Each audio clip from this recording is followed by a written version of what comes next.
Assalomu alaykum milliy katolik kuzatuvchilari. Mana bugun Xudo xolasa navbatda yana bitta 200 kvadratli katoligimiz Xudo xolasa Andijon Shahrixonga qarab ketyapti. Kecha dastavka qilib berdik.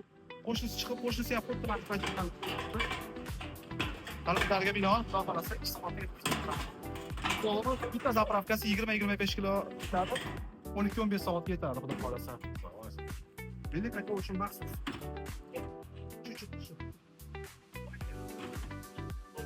Assalomu alaykum milliy katolik kuzatuvchilari. Mana yana kecha kelgan xonadon. Kecha bu xonadonga katolik olib keldik. Akalarimizdan bunisiga olib keldik. Shahrixonga ketganmiz. Navbatdagi 2 kvadratli katoligimiz. 10 yildan oshiq tajribaga ega Xudo xolasa biz katolikchilarimiz. Xudo xolasa hech qanaqangi aybi yo'q. Katolik har bironta joyda muammo keltirib chiqargan yo'q. Xudo xolasa zo'r ish qo'yadigan bittamiz. Sog' bo'linglar, salomat bo'linglar. Milliy katolik uchun maxsus. Yaxshi ehtiyot bo'ling.